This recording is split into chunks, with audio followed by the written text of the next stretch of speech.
नमस्कार साथियों, आप सभी का स्वागत है आपके अपने YouTube चैनल पढ़ाई की पोथी में। साथियों, उम्मीद करती हूँ कि आप सभी स्वस्थ होंगे, मस्त होंगे, बेहतर होंगे और निरंतर अपनी तैयारी के माध्यम से सफलता का मार्ग प्रशस्त कर रहे होंगे।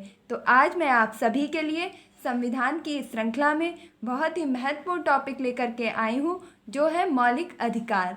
मौलिक अधिकार से संबंधित प्रश्न हम सभी जानते हैं कि किसी भी प्रतियोगी परीक्षा की आप तैयारी कर रहे हो, उसमें अगर संविधान या सामान्य अध्ययन इंक्लूड है तो मौलिक अधिकार से प्रश्न अक्सर कर पूछ ही लिए जाते हैं। मौलिक अधिकार आपने इससे पहले कई बार पढ़े होंगे, मगर यकीन मानिए जब यह वीडियो आप पूरा देख चुके होंगे तो आप खुद भी ये कहेंगे कि हाँ, इससे पहले मैंने इससे अच्छा कभी भी नहीं पढ़ा। तो आइए स्टार्ट करते हैं। मौलिक अधिकार।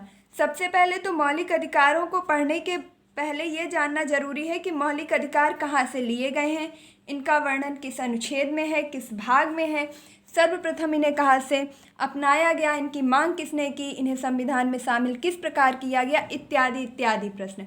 यकीन मानिए बदलती परीक्षाओं के पैटर्न को ध्यान में रखते हुए अब सिर्फ यह नहीं पूछा जाता है कि मौलिक अधिकार कितने हैं, किस अधिकार का वर्णन किस अनुच्छेद में है, वरन उसके ऐतिहासिक पृष्ठभूमि से भी प्रश्न पूछ लिए जाते हैं। तो पढ़िए, इस प्रकार की प्रश्न कहीं से भी पूछा जाए, आपसे गलत बिल्कुल भी ना हो। तो चलिए स्टार्ट करते हैं। इन्हें संयुक्त राज्य अमेरिका के संविधान से लिया गया है।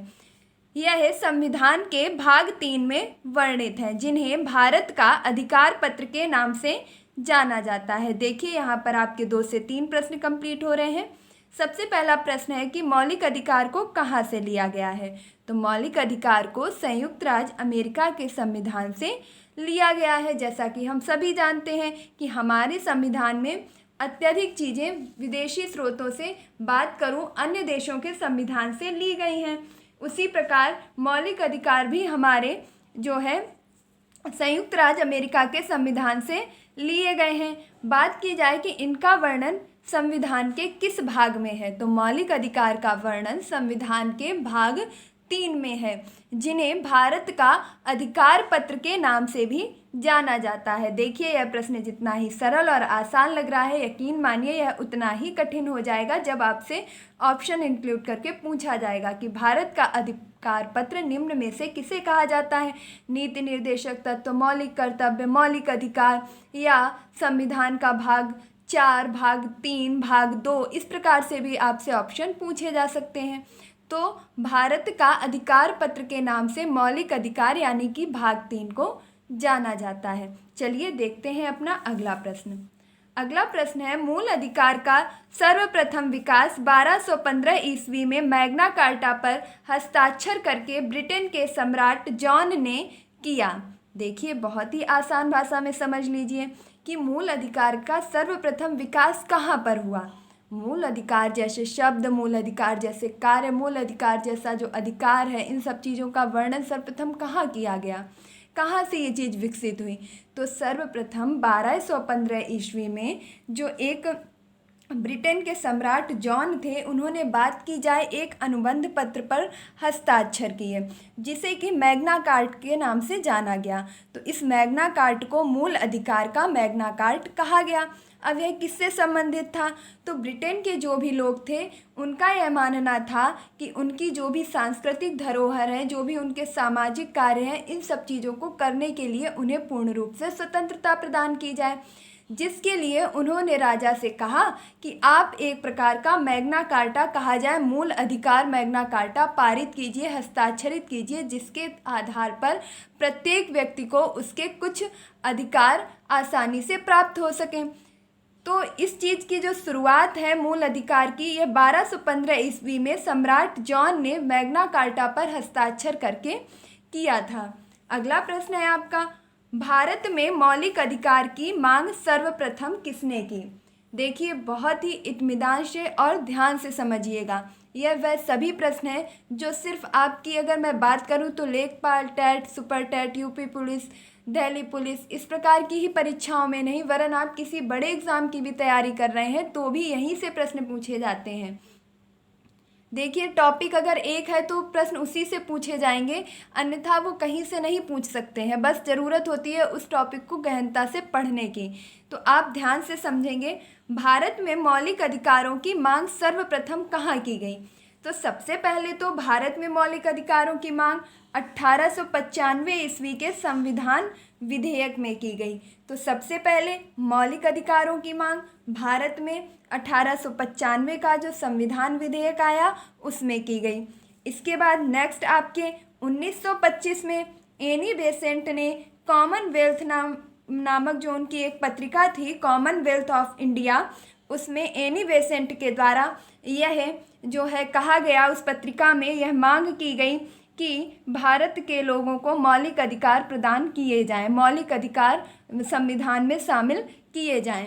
इसके बाद आपके 1928 में नेहरू जी ने एक रिपोर्ट प्रस्तुत की और उस रिपोर्ट में नेहरू जी के द्वारा भी मौलिक अधिकारों का प्रावधान, या बात करूं कि संविधान में मौलिक अधिकारों को शामिल करने की बात कही गई।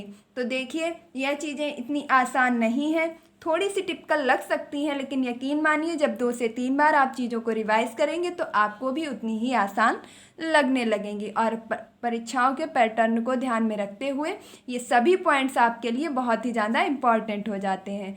तो भारत में मौलिक अधिकारों की मांग सर्वप्रथम किसने की? 1895 ईस्वी में संविधान विधेयक के द्वारा की गई। एनी बेसेंट ने 1925 में अपनी पत्रिका कॉमनवेल्थ ऑफ नेशन में इसका जिक्र किया कि मौलिक अधिकारों को संविधान में शामिल किया जाए। ठीक उसके 3 साल बाद 1928 में नेहरू जी ने एक रिपोर्ट प्रस्तुत की, जिसे नेहरू रिपोर्ट के नाम से जाना गया। उसमें भी इस बात का जिक्र किया गया कि मौलिक अधिकारों का प्रावधान संविधान में किया जाए। उसके बाद आपके सन 1931 में कराची अधिवेशन में पटेल द्वारा भारतीय राष्ट्रीय कांग्रेस के घोषणा पत्र में मूल अधिकार को शामिल किया गया। देखिए, 1931 में आपके जो कराची अधिवेशन हुआ था, जिसकी अध्यक्षता आपके सरदार वल्लभ भाई पटेल जी के द्वारा की गई थी, उन्होंने भी भारतीय राष्ट्रीय कांग्रेस के जो घोषणा पत्र था उसमें इस चीज़ का जिक्र किया, इस चीज़ को इंक्लूड किया कि मूल अधिकार को संविधान में शामिल किया जाए। तो मैं उम्मीद करती हूँ कि अब आप 2 से 3 जो भी ये 4 पॉइंट्स दिए गए हैं इन्हें आसानी से समझ पाए होंगे कि 1895 के संविधान विधेयक में इसकी मांग की गई। 1925 में एनी बेसेंट ने अपनी पत्रिका में इसका जिक्र किया कि संविधान में मौलिक अधिकारों को शामिल किया जाए। 1928 में नेहरू रिपोर्ट में मौलिक अधिकारों का प्रावधान किया गया और 1931 के कराची अधिवेशन की अध्यक्षता करते समय सरदार पटेल जी द्वारा भारतीय राष्ट्रीय कांग्रेस के घोषणा पत्र में भी मूल अधिकारों को शामिल किया गया। इसके बाद आप ध्यान रखेंगे कि 1945 में सन 1945 यानी कि 1945 में तेज बहादुर सप्रू की रिपोर्ट में कहा गया, तेज बहादुर सप्रू की रिपोर्ट में यह कहा गया कि मूल अधिकार को भारत के संविधान में शामिल किया जाना चाहिए। तो अब ये आप याद रखेंगे कि भारत में संविधान में जो है मौलिक अधिकारों को शामिल करने की यह आपका जो जंग रही है, जो आपका बात करूं प्रयास रहा है, वह कितना पुराना रहा है और कितने प्रयासों के बाद मौलिक अधिकार को संविधान में शामिल किया गया है। तो आज जो भी चीज़ें हम यह कहते हैं कि हमारा अधिकार है, यह अधिकार मिलना इतना आसान नहीं रहा है। इन चीज़ों को व्यवहारिक रूप में होने में काफ़ी समय लगा है। तो सबसे पहले 1895 में संविधान विधेयक के द्वारा, 1925 में एनी बेसेंट ने कॉमनवेल्थ ऑफ नेशन में इसका जिक्र किया, 1928 की नेहरू रिपोर्ट में मौलिक अधिकारों का प्रावधान लाया गया, 1931 के कराची अधिवेशन में पटेल जी द्वारा भारतीय राष्ट्रीय कांग्रेस के घोषणा पत्र में भी मौलिक अधिकारों को शामिल किया गया और सन 1945 में तेज बहादुर सप्रू की रिपोर्ट में भी यही कहा गया कि मूल अधिकारों को भारत के संविधान में शामिल किया जाना चाहिए। इस प्रकार अब हम याद रखेंगे कि मौलिक अधिकारों को हमारे संविधान में शामिल होने में कितना संघर्ष करना पड़ा है। अगला प्रश्न है आपका, मूल अधिकार का प्रारूप जवाहरलाल नेहरू ने बनाया था। देखिए, यह जो भी आपने पॉइंट्स ऊपर पढ़े हैं ये बहुत ही आसानी से आपसे पूछ लिए जाएंगे कि किसकी रिपोर्ट में मूल अधिकारों को शामिल किया गया था। तो आप बता पाएंगे कि तेज बहादुर सप्रू की रिपोर्ट में मौलिक अधिकारों को शामिल किया गया था, नेहरू जी की रिपोर्ट में मौलिक अधिकारों को शामिल किया गया था। बात की जाए कि किस भारतीय राष्ट्रीय कांग्रेस के घोषणा पत्र में मौलिक अधिकारों को शामिल किया गया था, तो पटेल जी द्वारा 1931 के कराची अधिवेशन के घोषणा पत्र में मूल अधिकारों को शामिल किया गया था। यकीन मानिए अब प्रश्न इसी प्रकार पूछे जा रहे हैं और पूछे भी जाएंगे। नेक्स्ट है आपका मूल अधिकार का प्रारूप जवाहरलाल नेहरू ने बनाया था। तो जो मूल अधिकार है इनका जो प्रारूप तैयार किया था वह पंडित जवाहरलाल नेहरू जी ने तैयार किया था। अगला प्रश्न है आपका मौलिक अधिकार को लागू करने की शक्ति उच्चतम एवं उच्च न्यायालय को प्रदान की गई है। तो जो भी मौलिक अधिकार हमारे हैं उन्हें लागू करने की जो शक्ति है वह आपकी उच्चतम एवं उच्च न्यायालय को प्रदान की गई है। नेक्स्ट है आपका मूल अधिकार का वर्णन अनुच्छेद 12 से 35 में किया गया है। मतलब आपके जो मूल अधिकार हैं उनका जो वर्णन है वह अनुच्छेद 12 से लेकर के अनुच्छेद 35 तक के बीच में किया गया है और यह अनुच्छेद 12 से लेकर के अनुच्छेद 35 आपके मूल अधिकारों से संबंधित अनुच्छेद हैं।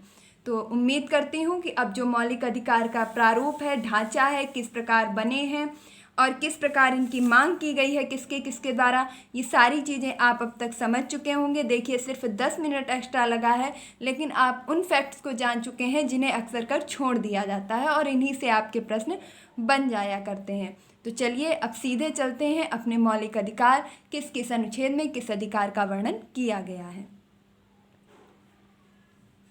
अब हम पढ़ेंगे मूल अधिकारों का वर्गीकरण। देखिए अगर आपको मूल अधिकार हमेशा हमेशा के लिए तैयार करने हैं तो आप वीडियो के अंत तक जरूर बने रहिएगा। यकीन मानिए आपको दोबारा फिर कभी मूल अधिकारों को पढ़ने की आवश्यकता नहीं पड़ेगी। और अगर आपको सिर्फ रट्टा मारना है तो आप कोई भी वीडियो 10 से 15 मिनट का देख सकते हैं, लेकिन यकीन मानिए वह ज्ञान सिर्फ क्षणिक होता है और कुछ समय बाद वैसे ही निकल भी जाता है। तो चलिए स्टार्ट करते हैं। सबसे पहला हमारा मूल अधिकार या बात करूं मौलिक अधिकार है समानता या समता का अधिकार। तो ये समानता का अधिकार जो हमारा पहला मौलिक कर्तव्य है इसका वर्णन संविधान के अनुच्छेद 14 से लेकर के अनुच्छेद 18 के मध्य किया गया है। तो चलिए एक एक करके हम सभी अनुच्छेद के बारे में जानते हैं। तो अनुच्छेद 14 में विधि के समक्ष समानता का वर्णन किया गया है। मीन्स अनुच्छेद 14 में आपके यह बताया गया है कि संविधान के समक्ष सभी कानूनी तौर पर समान है, कानून सभी के लिए समान है, किसी के लिए भी भेदभाव नहीं किया जाएगा। विधि यानी कि कानून के समक्ष समानता, कानून के लिए सभी व्यक्ति बराबर हैं। नेक्स्ट है आपका अनुच्छेद 15। अनुच्छेद 15 में आपके धर्म, मूल, वंश, लिंग, जाति इत्यादि के आधार पर समानता का वर्णन किया गया है। मीन्स किसी भी व्यक्ति के साथ उसके धर्म की वजह से, उसके मूल की वजह से, वंश, लिंग और जाति की वजह से कोई भी असमानता का व्यवहार नहीं किया जाएगा। अगर ऐसा किया जाता है तो यह मौलिक अधिकारों के हनन की श्रेणी में आ जाता है। तो इस प्रकार हम याद रखेंगे कि अनुच्छेद 14 में विधि के समक्ष समानता यानी कानून के लिए सभी बराबर हैं।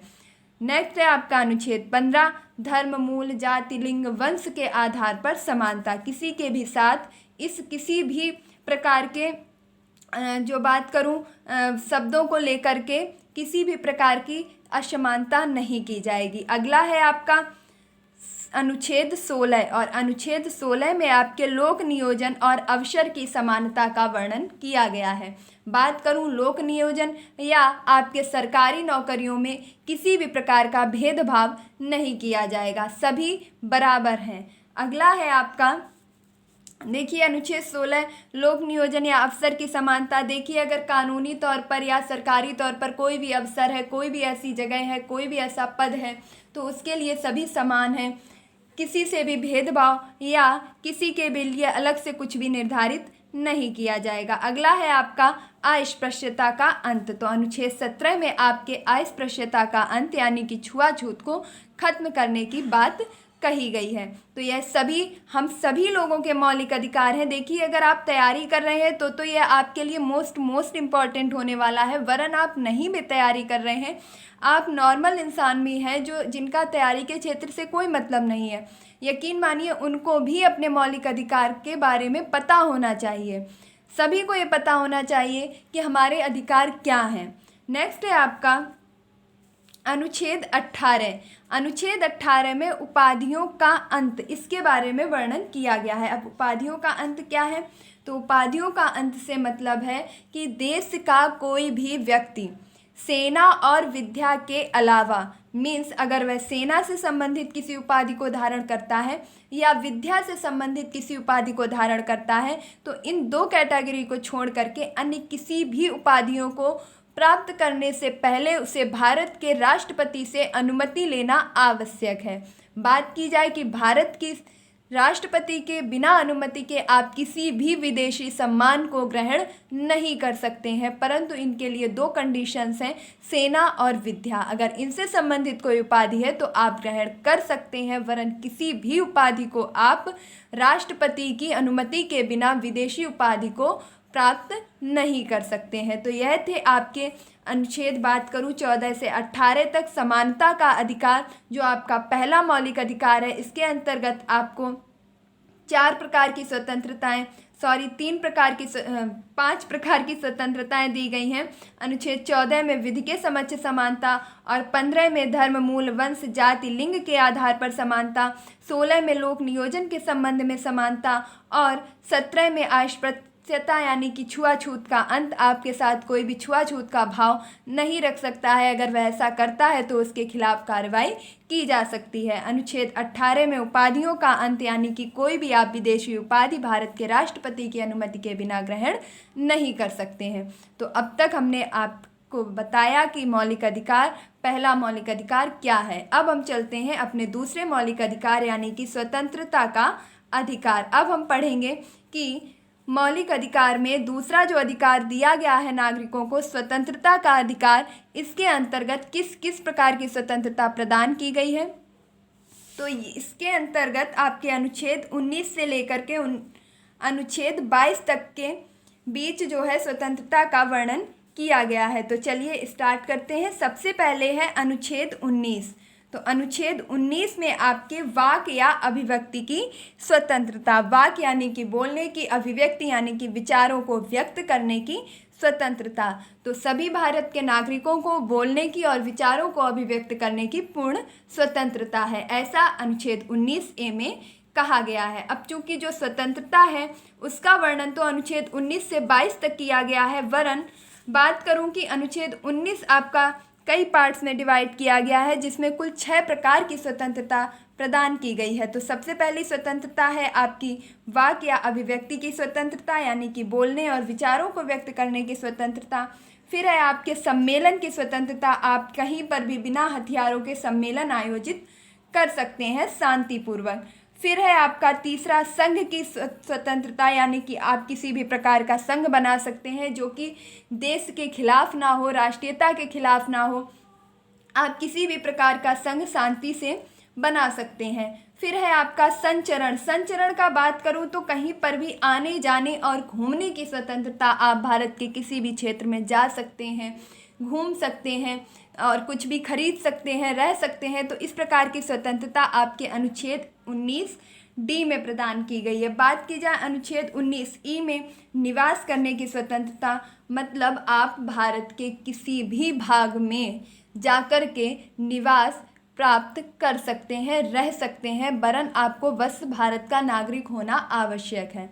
अब यह सारे अधिकार जो हैं यह भारत के नागरिकों को ही प्राप्त हैं। देखिए, मौलिक अधिकारों में कुछ अधिकार ऐसे होते हैं जो सभी को प्राप्त होते हैं, कुछ अधिकार ऐसे होते हैं जो सिर्फ भारत के ही नागरिकों को प्राप्त होते हैं। तो वाक और अभिव्यक्ति की स्वतंत्रता, सम्मेलन की स्वतंत्रता, संघ की स्वतंत्रता, संचरण यानी घूमने फिरने की स्वतंत्रता, आप भारत के किसी भी स्थान में घूम फिर सकते हैं, आपको कोई भी नहीं रोक सकता है। और अनुच्छेद 19E यानी कि कहीं पर भी अपना निवास स्थान बना सकते हैं। और अनुच्छेद 19F यानी कि वृत्ति से हम याद रखेंगे कि कुछ विशेष प्रकार की स्वतंत्रता विशेष प्रकार के व्यक्तियों को दी गई है। जैसे बात की जाए सिखों को कतार रखने की स्वतंत्रता, हम सभी जानते हैं जो भी सिख धर्म से संबंधित होते हैं वह कृपाण, और बात करूं कड़ा इस चीज़ों को धारण करते हैं तो आमतौर पर कृपाण या किसी भी ऐसे हथियार को लेकर के आप ना ही यात्रा कर सकते हैं, ना ही सार्वजनिक स्थानों पर जा सकते हैं। परंतु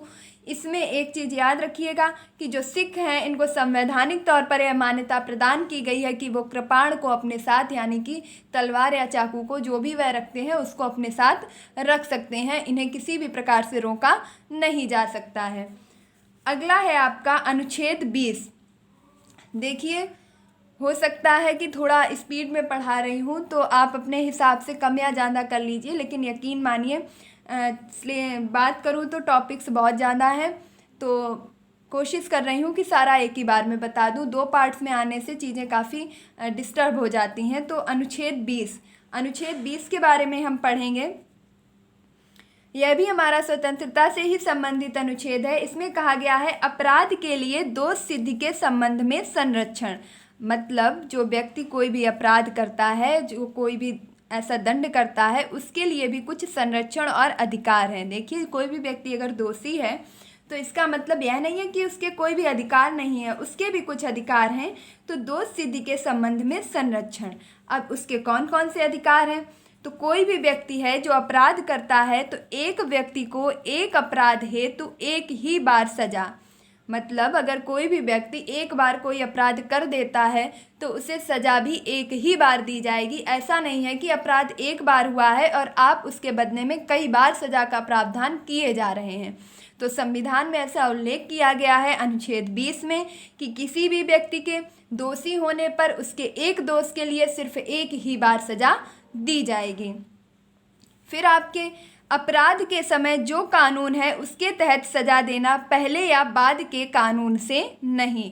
मतलब जब व्यक्ति ने अपराध किया है उस समय जो भी कानून है, जब व्यक्ति ने अपराध किया है उस समय जो भी कानून है आपका, उसके तहत ही आप व्यक्ति को सजा देंगे।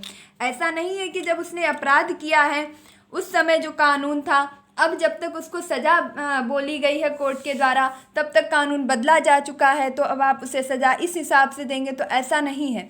जिस व्यक्ति ने जिस समय जो भी अपराध किया है उसे एक अपराध के लिए एक ही बार सज़ा मिलेगी, और जिस समय अपराध हुआ है उस समय के तहत जो भी कानून है अपराध के लिए जो भी सज़ा तय की गई है वही सज़ा उसे दी जाएगी। उसके पहले के कानून या उसके बाद के कानून परिवर्तित होने से उसकी सज़ा पर किसी भी प्रकार का प्रभाव नहीं पड़ेगा। अगला है आपका स्वयं के विरुद्ध न्यायालय में गवाही देने को बाध्य नहीं किया जा सकता। अगर कोई भी व्यक्ति दोषी है, उसने कोई भी अपराध किया है, तो आप उसको यह बाध्य नहीं कर सकते हैं कि वह न्यायालय में अपने विरुद्ध गवाही दे।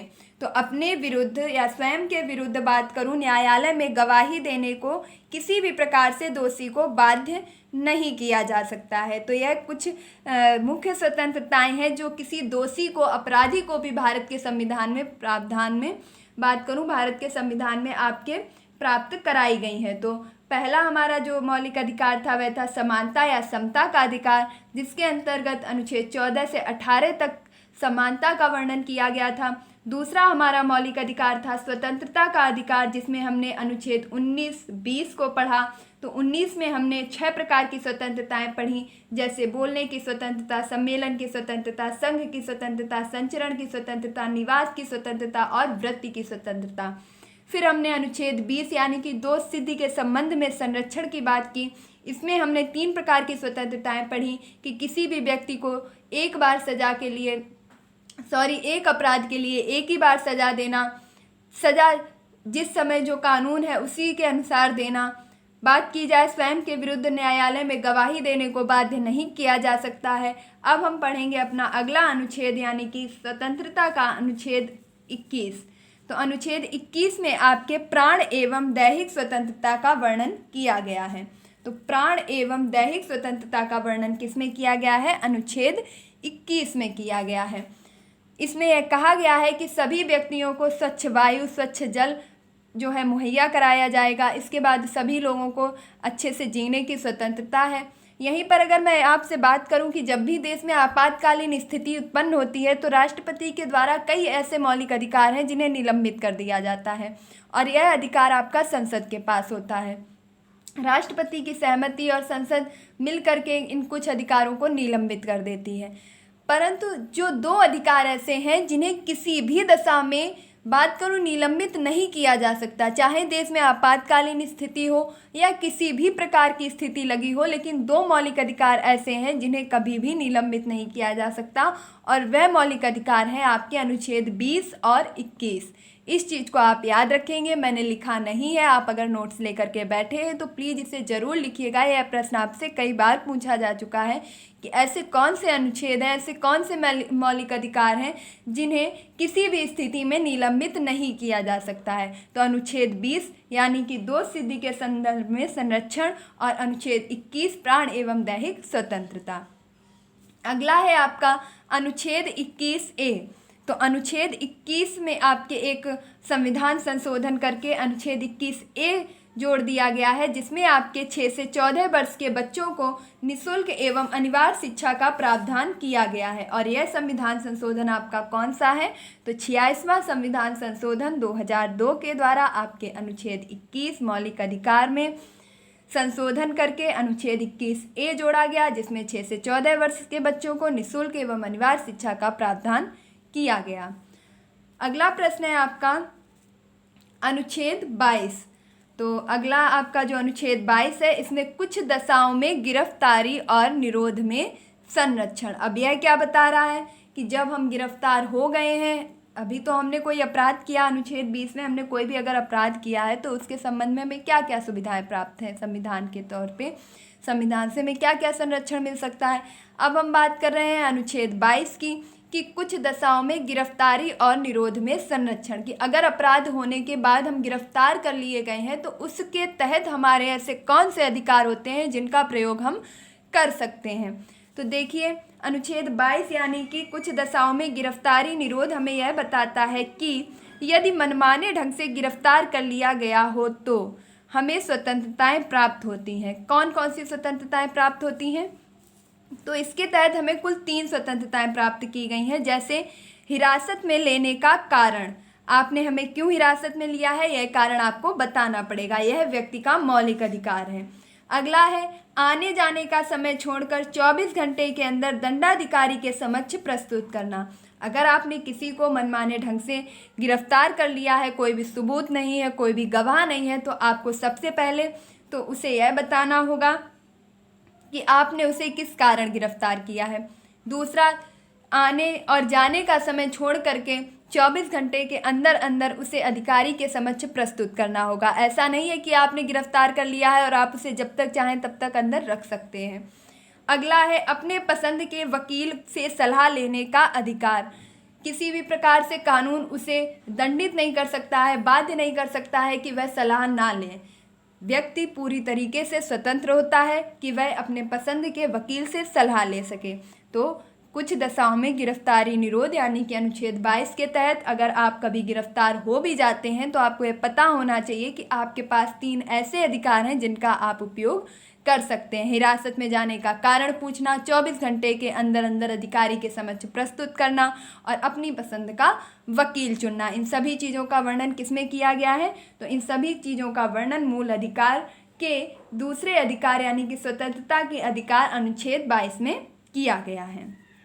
अगला है आपका अनुच्छेद यानी कि बात करूं मौलिक अधिकार 3, शोषण के विरुद्ध अधिकार। देखिए जो भी हमारे मौलिक अधिकार हैं वह तो कुल 6 हैं, लेकिन इनका जो वर्णन है ये 6 मौलिक अधिकारों का वर्णन एक एक करके कुछ पार्ट्स डिवाइड करके अनुच्छेदों में किया गया है। तो अभी तक हमने पहला अधिकार कौन सा पढ़ा? समता या समानता का अधिकार।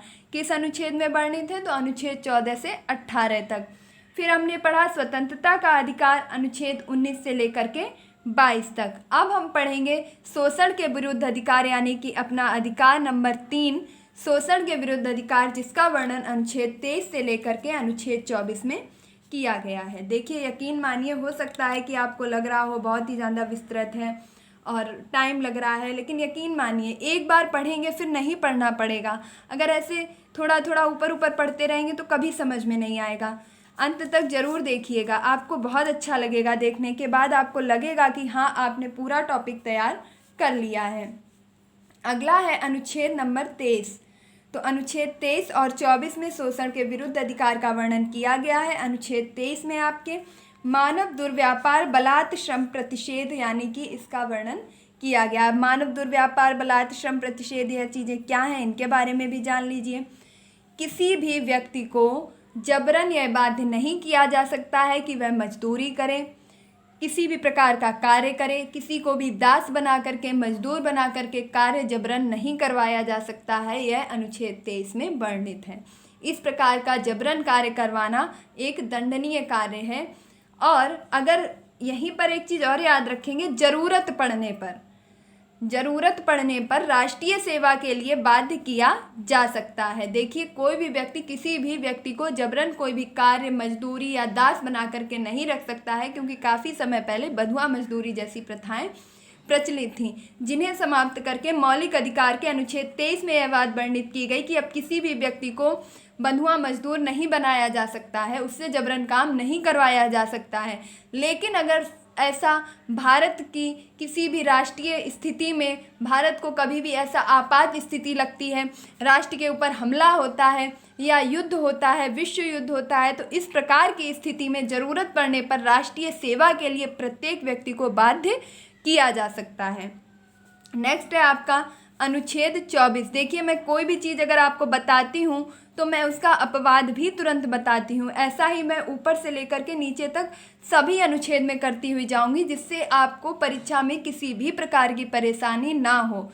आप छोटी से लेकर के बड़ी स्तर तक की किसी भी परीक्षा में बैठें तो अंदर से ये कॉन्फिडेंस होना चाहिए कि हाँ, मौलिक अधिकार टॉपिक मेरा पूरा A to Z कंप्लीट है। अगर आप चीज़ों को सिर्फ हल्का हल्का पढ़ेंगे तो आप जितने बार पढ़ेंगे उतने बार यही लगेगा कि शायद कुछ और ना पूछ दिया जाए। लेकिन यकीन मानिए, यह वीडियो देखने के बाद आपको बिल्कुल भी नहीं लगेगा कि इससे बाहर कुछ भी पूछा जा सकता है।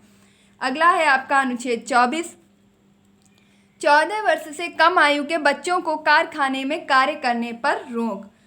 देखिए, इसके पहले हमने देखा था कि कई बच्चों को, जो छोटे छोटे बच्चे होते हैं, उन्हें बंधुआ मजदूरी करवाई जाती है, बच्चों से कार्य करवाया जाता है। तो उसे खत्म करने के लिए अनुच्छेद 24 में प्रावधान किया गया कि 14 वर्ष से किसी भी बच्चे को अगर कम है और कहीं भी कारखाने में कार्य करते हुए पाया जाता है तो उसके खिलाफ कार्यवाही की जाएगी। तो यह किस अनुच्छेद में वर्णित है? अनुच्छेद नंबर 24 में। यह प्रश्न आपसे कई बार पूछा जा चुका है कि 14 वर्ष से कम बच्चों को कार्य करने पर रोक किस अनुच्छेद के तहत लगाया गया है? अनुच्छेद नंबर 24।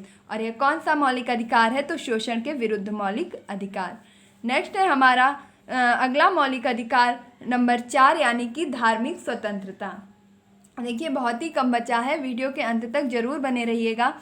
धार्मिक स्वतंत्रता। धार्मिक स्वतंत्रता का वर्णन अनुच्छेद 25 से लेकर के 28 तक किया गया है। धार्मिक स्वतंत्रता का वर्णन कहाँ तक किया गया है? अनुच्छेद नंबर 25 से लेकर के अनुच्छेद नंबर 28 तक। देखिए, अनुच्छेद 25 में क्या वर्णित किया गया है? अंतःकरण की ओर धर्म को मानने, आचरण व प्रचार करने की स्वतंत्रता। यानी कि हमारे जो मौलिक अधिकार है, पहला मौलिक अधिकार समानता का अधिकार, दूसरा मौलिक अधिकार स्वतंत्रता का अधिकार, तीसरा मौलिक अधिकार शोषण के विरुद्ध अधिकार, और फिर है चौथा मौलिक अधिकार यानी कि धार्मिक स्वतंत्रता का अधिकार। इसके अंतर्गत अनुच्छेद 25 में हमें यह बताया गया है कि हम किसी भी धर्म को मान सकते हैं, उसका आचरण कर सकते हैं और उसका प्रचार भी स्वतंत्रता से कर सकते हैं। नेक्स्ट है हमारा अनुच्छेद 26। इसमें बताया गया है धार्मिक कार्यों के प्रबंध की स्वतंत्रता। मतलब आप किसी भी कार्य, जो भी धार्मिक कार्य हैं, उनका प्रबंध आसानी से कर सकते हैं। आपको इस प्रकार की पूरी स्वतंत्रता दी गई है, आप किसी भी धार्मिक कार्य का आयोजन कर सकते हैं। नेक्स्ट है आपका अनुच्छेद 27। और अनुच्छेद 27 में आपकी धार्मिक अभिवृद्धि के लिए करों के संदाय की स्वतंत्रता। इसे बहुत ही सरल भाषा में समझ लेंगे कि अनुच्छेद 27 में यह कहा गया है कि आप धार्मिक कार्यों के लिए जो भी धन देते हैं वह आपका कर मुक्त होगा। नेक्स्ट है आपका अनुच्छेद 28। और अनुच्छेद 28 में यह वर्णित किया गया है कि कुछ शिक्षा संस्थाओं में धार्मिक शिक्षा या उपासना में उपस्थित होने की स्वतंत्रता। अनुच्छेद 28 में क्या वर्णित किया गया है? कुछ शिक्षा संस्थाओं में धार्मिक शिक्षा के लिए या धार्मिक शिक्षा से संबंधित उपासना के लिए आप उपस्थित हो सकते हैं। इसमें किसी भी प्रकार की बाध्यता नहीं है, किसी भी प्रकार की रोक नहीं है। तो हमने अनुच्छेद 25 से लेकर के 28 तक धार्मिक स्वतंत्रता के बारे में पढ़ा, जिसमें 25 में हमने पढ़ा कि हम किसी भी धर्म को मान सकते हैं, आचरण कर सकते हैं और उसका प्रचार कर सकते हैं। अब जब हमने धर्म मान लिया है, प्रचार किया है, अब क्या करेंगे? धर्म के कार्यों का प्रबंध करेंगे। फिर क्या करेंगे? अनुच्छेद 27 में उसके कार्य के लिए जो भी धन व्यय होगा उसे व्यय करेंगे, जो कि करों से मुक्त होगा। और उसके बाद अनुच्छेद 28 में हम क्या करेंगे?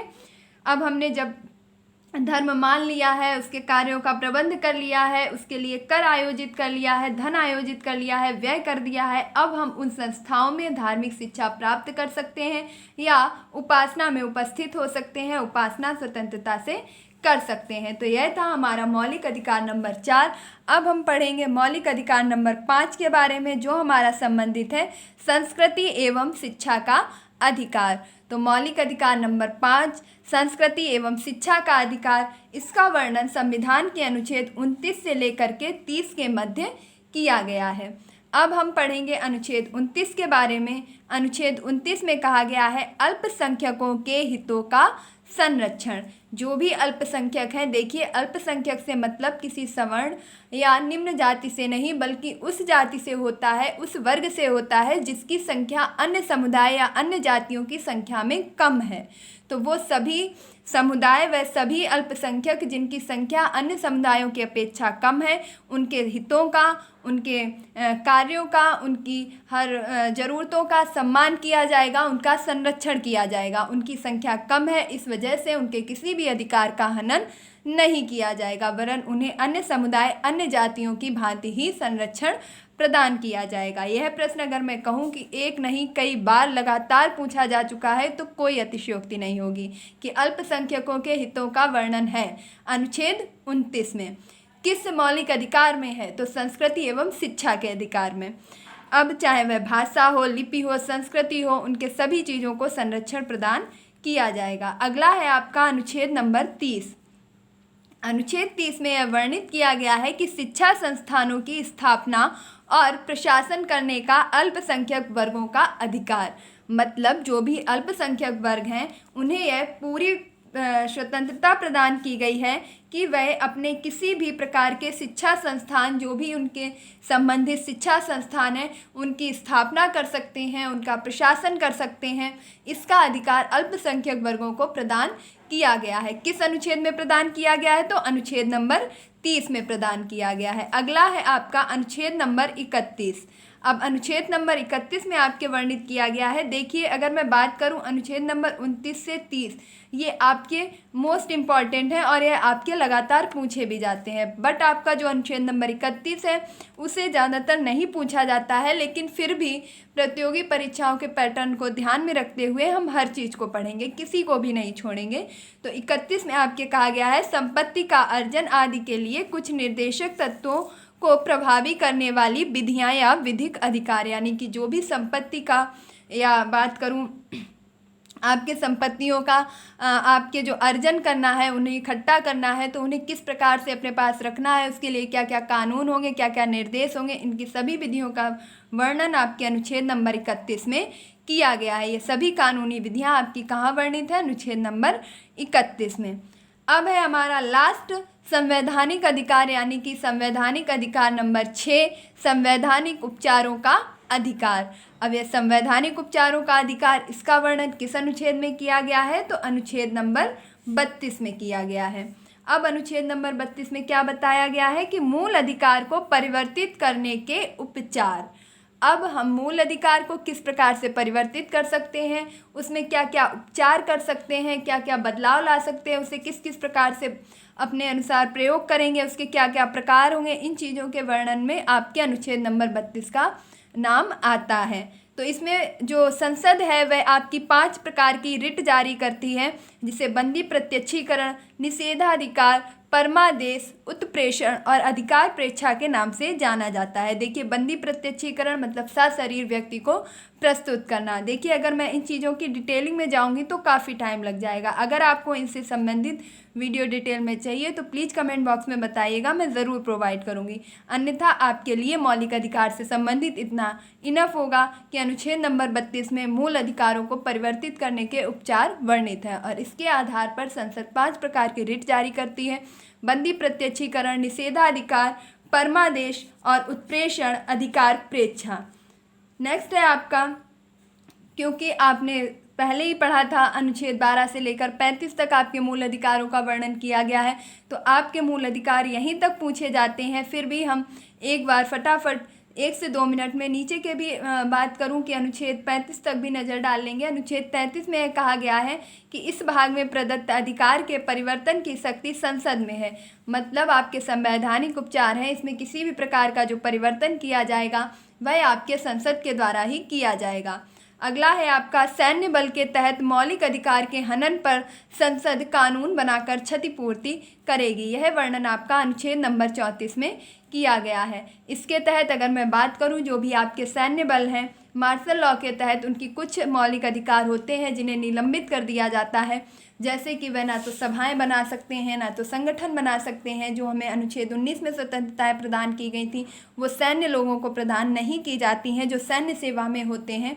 तो उनसे संबंधित जो भी मौलिक अधिकारों का हनन होता है उसकी क्षतिपूर्ति के लिए जो भी कानून बनेंगे वह आपके संसद के द्वारा बनाए जाते हैं। फिर भी अगर आपको अनुच्छेद 33, 34, 35 से डिटेलिंग में कुछ चाहिए तो आप ज़रूर बताइएगा, मैं पूरी कोशिश करूँगी। अगला है आपका अनुच्छेद नंबर 35। इसमें अनुच्छेद 16(3) और 32(3) और अनुच्छेद 33, 34 के तहत कानून बनाने का अधिकार संसद का है। बात की जाए अनुच्छेद 35 में, यह बताया गया है कि कौन कौन से ऐसे अनुच्छेद हैं जिनके तहत संवैधानिक अधिकारों पर, मूल अधिकारों पर जो कानून है वह आपकी संसद बनाएगी। तो उन सभी अनुच्छेदों के बारे में बताया गया है अनुच्छेद नंबर 35 में। अनुच्छेद 35 में यह बताया गया है कि कानून बनाने का अधिकार संसद को है और वो भी अनुच्छेद 16(3) और अनुच्छेद 32(3) और अनुच्छेद 33 और अनुच्छेद 34 के तहत। फिर अब हम देखेंगे अनुच्छेद नंबर मौलिक अधिकार नंबर 7। अब मौलिक अधिकार नंबर 7 के बारे में देखिए, 7वां मौलिक अधिकार संपत्ति के अधिकार को 44वां संविधान संशोधन 1978 द्वारा विधिक अधिकार बनाकर अनुच्छेद 300 का में शामिल किया गया। तो अब आप आसानी से समझ सकते हैं कि वर्तमान में हमारे संविधान में कुल कितने मौलिक अधिकार हैं, तो 6 मौलिक अधिकार हैं। जबकि 7वां मौलिक अधिकार जो है इसे किस संविधान संशोधन के द्वारा, तो 44वां संविधान संशोधन 1978 के द्वारा विधिक अधिकार बना दिया गया है। संपत्ति के अधिकार को अब कानूनी अधिकार बना दिया गया है जिसे अनुच्छेद 300 का में शामिल कर दिया गया है। तो वर्तमान में कुल कितने मौलिक अधिकार हैं, 6। पहले कुल मौलिक अधिकार कितने हुआ करते थे, 7। कौन सा मौलिक अधिकार हटा दिया गया है, संपत्ति का अधिकार। अब इसे कैसा अधिकार बना दिया गया है, तो विधिक अधिकार बना दिया गया है। इसे किस अनुच्छेद में शामिल कर दिया गया है, अनुच्छेद 300 का में शामिल कर दिया गया है। किस संविधान संशोधन के द्वारा हटाया गया है, 44वां संविधान संशोधन 1978 के द्वारा हटाया गया है। तो प्यारे साथियों, यह था मौलिक अधिकार से संबंधित वीडियो। उम्मीद करती हूँ कि आपको समझ आया होगा, पसंद आया होगा। तो एक बार फास्ट और क्विक रिवीजन मेरे साथ कभी भी नहीं भूलेंगे। मौलिक अधिकारों की संख्या कुल कितनी है, 6। पहला मौलिक अधिकार समानता या समता का अधिकार, जिसका वर्णन अनुच्छेद 14 से लेकर 18 तक किया गया है। दूसरा मौलिक अधिकार स्वतंत्रता का अधिकार, जिसका वर्णन अनुच्छेद 19 से लेकर के 22 तक किया गया है। तीसरा मौलिक अधिकार है आपका, बात करूं तो शोषण के विरुद्ध अधिकार। और चौथा मौलिक अधिकार है आपका धार्मिक स्वतंत्रता का अधिकार, जिसका वर्णन अनुच्छेद 25 से लेकर के 28 तक किया गया है। पांचवा मौलिक अधिकार है आपका संस्कृति एवं शिक्षा का अधिकार, जिसका वर्णन आपके अनुच्छेद 29 से लेकर के 30 तक किया गया है। और आपका छठवां मौलिक अधिकार है संवैधानिक उपचारों का अधिकार, जिसका वर्णन अनुच्छेद 32 में किया गया है। तो यह था आपका मौलिक अधिकार से संबंधित अति महत्वपूर्ण वीडियो। उम्मीद करती हूँ कि आप किसी भी प्रतियोगी परीक्षा की तैयारी कर रहे हैं उसके लिए यह वीडियो रामबाण साबित होने वाला है। आप यह एक वीडियो देख लेंगे, यकीन मानिए इसे 1 बार, 2 बार, 3 बार तब तक देखिए जब तक आप चीज़ों को अच्छे से ना याद कर लें। इसके अलावा आपको कुछ भी देखने की ज़रूरत नहीं पड़ेगी। तो उम्मीद करती हूँ कि आपको यह वीडियो हेल्पफुल लगा होगा, पसंद आया होगा। अगर आपको यह वीडियो आपकी परीक्षा की दृष्टि से महत्वपूर्ण लगता है, अगर आपको लगता है कि आपके लिए मेहनत की गई है, आपके लिए यह कुछ हद तक सही साबित होता है, तो प्लीज़ इस वीडियो को ज़्यादा से ज़्यादा लाइक कीजिए, शेयर कीजिए और मेरे चैनल यानी कि पढ़ाई की पोथी को सब्सक्राइब कीजिए। अगर आपने अभी तक सब्सक्राइब नहीं किया है तो फटाफट से इसे सब्सक्राइब कर दीजिए और इस परिवार का सदस्य बनिए। और अपने इस बहन के छोटे से प्रयास के लिए इसे अप्रिसिएट करना बिल्कुल भी मत भूलिएगा। प्लीज़ एक लाइक से आपका कुछ भी नहीं जाएगा। एक लाइक, एक सब्सक्राइब, आपका कोई भी बैलेंस कम नहीं होगा फ़ोन का, जितना है उतना ही रहेगा। इससे कुछ भी ना घटेगा ना बढ़ेगा, लेकिन मुझे एक हौसला ज़रूर मिलेगा। तो आप इस प्लेटफॉर्म के प्रति अपना विश्वास, अपना भरोसा इसी प्रकार बनाए रखें और प्लीज़ इस वीडियो को ज़्यादा से ज़्यादा लाइक करें, शेयर करें, चैनल को सब्सक्राइब करें, अपने दोस्तों को शेयर करें। अगर आपने पढ़ लिया है, सीख लिया है, तो आपने पढ़ा है, अपने दोस्तों को भी शेयर करें। पढ़ें, पढ़ाएं, चैन बनाएं और इसी प्रकार पढ़ाई की पोथी को आगे लेकर के जाएं। इन्हीं शुभकामनाओं के साथ कि आपकी परीक्षा में मौलिक अधिकार से संबंधित अब एक भी प्रश्न इससे बाहर नहीं जाना चाहिए। मिलती हूँ अपने नेक्स्ट वीडियो में। तब तक के लिए खुश रहिए, मस्त रहिए और निरंतर पढ़ाई में निरंतरता बनाए रखिए। अपने माता पिता और गुरुजनों का सम्मान करिए। मिलती हूँ अपने नेक्स्ट वीडियो में। धन्यवाद।